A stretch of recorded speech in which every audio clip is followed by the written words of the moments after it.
পুরো মধ্যপ্রাচ্য জুড়ে চলছে তৃতীয় বিশ্বযুদ্ধের উত্তেজনা। আমাদের হাতে এসেছে গুরুত্বপূর্ণ আপডেট আন্তর্জাতিক সংবাদ।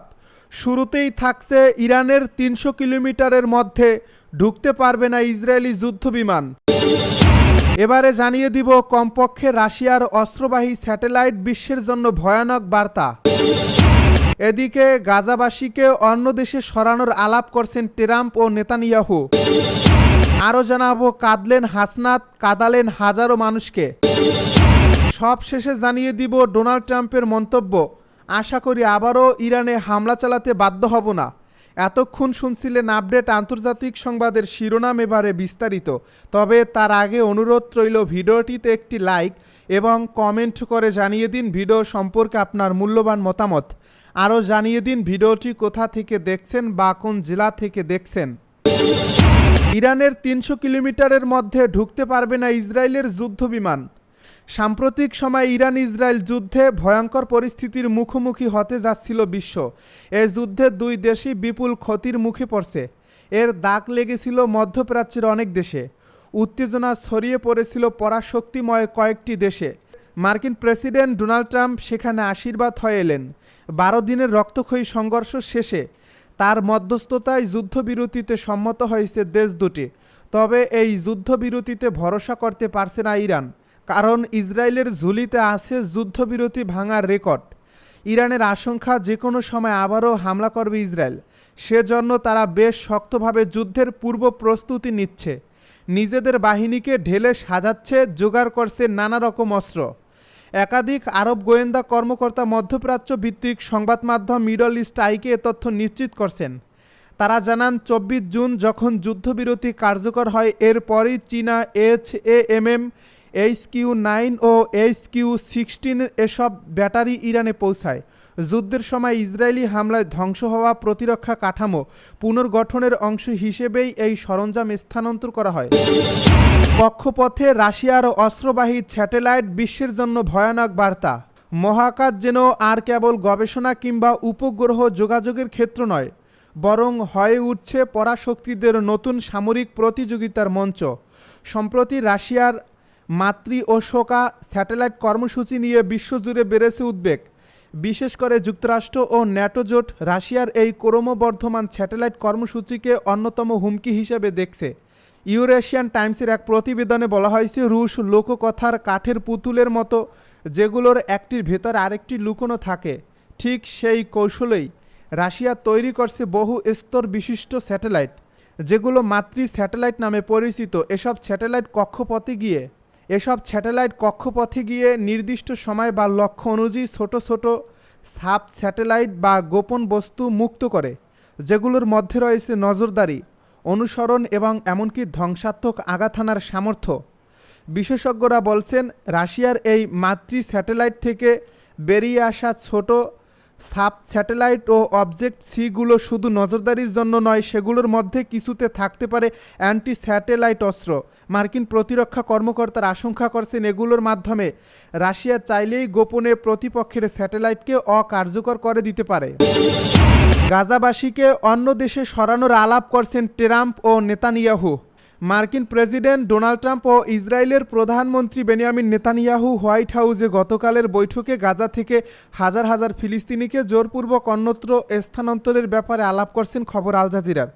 সোমবার হোয়াইট হাউসের ব্লু রুমে অনুষ্ঠিত নৈশভোজকালে নেতানিয়াহু বলেন, গাজার বাসিন্দারা চাইলে সেখানে থেকে যেতে পারেন, আবার ইচ্ছা করলে তারা অন্য কোনো দেশেও চলে যেতে পারেন, এমন সুযোগ থাকা উচিত। এটি যেন একটি কারাগার না হয়, বরং একটি মুক্ত এলাকা হয়। নেতানিয়াহু আরও জানান, যুক্তরাষ্ট্রের সঙ্গে মিলে ইসরায়েল এমন কিছু দেশ খুঁজছে যারা ফিলিস্তিনিদের ভবিষ্যৎ উন্নয়নে আগ্রহী। ডোনাল্ড ট্রাম্পও এই বিষয়টি নিয়ে আশাবাদী মন্তব্য করে বলেন, চারপাশের দেশগুলো থেকে আমরা দারুণ সহযোগিতা পাচ্ছি, তাই ভালো কিছু হতে যাচ্ছে। তবে বিশ্লেষকেরা বলছেন, এ ধরনের প্রস্তাবকে স্বেচ্ছাচারী অভিবাসন নামে প্রচার করা হলেও এটি কার্যত জাতিগত নির্মূলের ইঙ্গিত দেয়। আল জাজিরার এ প্রতিবেদক হামদা শালহুত এটিকে চরম বিপর্যয় বলে মন্তব্য করছেন। কাঁদলেন হাসনাত, কাঁদালেন হাজারো মানুষকে। জাতীয় নাগরিক পার্টির দক্ষিণাঞ্চলের মুখ্য সংগঠক হাসনাত আবদুল্লাহ নাটোরের শহীদ পরিবারের সদস্যদের সঙ্গে কথা বলার সময় কান্নার ভাইরাল ছবি এবং ভিডিও কাঁদিয়েছে হাজারো মানুষকে। দেশ গড়তে এনসিপির জুলাই পদযাত্রার সপ্তম দিনের সোমবার দুপুরে বর্ণাঢ্য পদযাত্রা ও শহরের মাদ্রাসা মোড়ের স্বাধীনতা চত্বরে আয়োজিত পথসভা শেষে বিকালে শহরের একটি রেস্টুরেন্টে তারা মত বিনিময় করেন জুলাই আন্দোলনের শহীদ হওয়া নাটোরের ৮ জনের পরিবার ও আহতদের সঙ্গে। জাতীয় নাগরিক পার্টির আহ্বায়ক নাহিদ ইসলাম, মুখ্য সমন্বয়ক নাসির উদ্দিন পাটোয়ারি, জ্যেষ্ঠ যুগ্ম আহ্বায়ক সামান্তা শারমিন, জ্যেষ্ঠ যুগ্ম সদস্য সচিব নাহিদা সরোয়ার নিভা, দক্ষিণাঞ্চলের মুখ্য সংগঠক হাসনাত আবদুল্লাহ, উত্তরাঞ্চলের মুখ্য সংগঠক সার্জিস আলম ও কেন্দ্রীয় সদস্য আসিফ মোস্তফা জামাল মত বিনিময়ের সময় শহীদ পরিবারের সন্তান হারানোর কথা শুনতে শুনতে অঝরে কাঁদতে থাকেন হাসনাত আবদুল্লাহ। সোমবার রাত থেকে সামাজিক যোগাযোগ মাধ্যমে এমন ছবি ও ভিডিও ভাইরাল হয়েছে। আশা করি আবারও ইরানে হামলা চালাতে বাধ্য হব না, বলছে ট্রাম্প। হোয়াইট হাউসে সোমবার ইসরায়েলের প্রধানমন্ত্রী বেনিয়ামিন নেতানিয়াহুর সঙ্গে ডিনার পার্টিতে মার্কিন প্রেসিডেন্ট ডোনাল্ড ট্রাম্প বলেছেন, আশা করি ইরানে হামলা চালাতে বাধ্য হব না। সাংবাদিকদের প্রশ্নের জবাবে ট্রাম্প আরও বলেছেন, ইরানের সঙ্গে আলোচনায় বসার ব্যাপারে সিদ্ধান্ত নিয়েছে। আগামী সপ্তাহে এ আলোচনা হতে পারে। ইরানও আলোচনায় বসার ব্যাপারে আগ্রহী বলে সাংবাদিকদেরকে জানিয়েছেন ট্রাম্প। প্রেসিডেন্ট ট্রাম্প অবশ্য বলেছেন, ইরানের সঙ্গে আলোচনার আর কোনো যুক্তি বা কারণ তিনি দেখছেন না। তিনি আগেই দাবি করেছিলেন ইরানের পরমাণু স্থাপনাগুলো পুরোপুরি ধ্বংস হয়ে গেছে। ট্রাম্প আরও বলেছেন, এই স্থাপনাগুলোর একটি ছিল গ্রানাইট পাথরের দুর্গম প্রাচীরে ঢাকা, তবুও সেই বৃহৎ স্থাপনা ধ্বংস করতে হয়েছে। আণবিক শক্তি কমিশনও একই দাবি করছে, তাহলে পুনরায় আলোচনা কেন? সাংবাদিকদের এমন প্রশ্নের জবাবে ট্রাম্প বলেছেন, আমি আবারও ইরানের উপর হামলা চালাতে বাধ্য হতে চাই না। ইরান দেখা করতে চায়, আমিও চাই। একটা কিছু লিখিতভাবে থাকলে মন্দ হয় না। যদিও ইরানের পক্ষ থেকে এসব দাবি সত্যতা নিশ্চিত করা হয়নি। এদিকে ট্রাম্পের সঙ্গে বৈঠকের সময় আবারও ফিলিস্তিনের স্বাধীনতার বিষয়টি নাকচ করে দিয়েছেন নেতানিয়াহু। তিনি বলেছেন, ফিলিস্তিনিরা নিজেদের শাসন করতে পারে, সে ক্ষমতা তাদের থাকা উচিত, কিন্তু তাদের হাতে কোনো সার্বভৌম ক্ষমতা থাকবে না। তিনি আরও বলেছেন, ইসরায়েল শপথ করছে কখনোই ফিলিস্তিন রাষ্ট্র প্রতিষ্ঠা করতে দেওয়া হবে না। ইসরায়েলি প্রধানমন্ত্রী বলেছেন, যারা আমাদের ধ্বংস করতে চায় না, আমরা আমাদের সেই সব ফিলিস্তিনি প্রতিবেশীর সঙ্গে শান্তি স্থাপন করব, আর সেই শান্তি এমন হবে যেখানে আমাদের নিরাপত্তা ও সার্বভৌম নিরাপত্তার সক্ষমতা সব সময় আমাদের হাতেই থাকবে।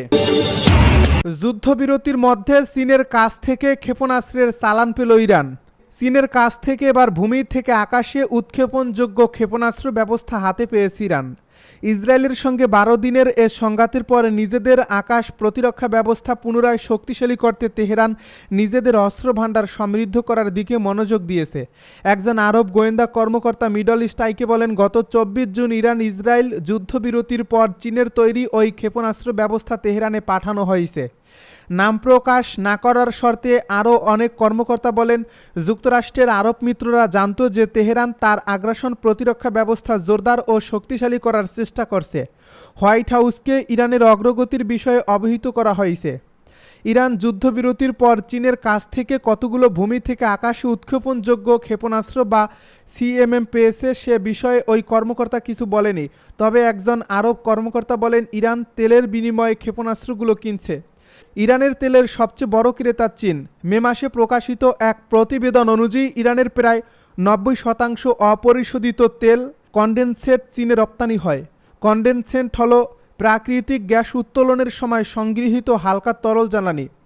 যুক্তরাষ্ট্রের নিষেধাজ্ঞা সত্ত্বেও গত কয়েক বছর ধরে চীন ইরানের কাছ থেকে রেকর্ড পরিমাণ জ্বালানি তেল আমদানি করে আসছে। আমদানি করা তেলের উৎস গোপন রাখতে চীন মালয়েশিয়ার মতো দেশগুলোকে ট্রান্সশিপমেন্ট কেন্দ্র হিসেবে ব্যবহার করছে।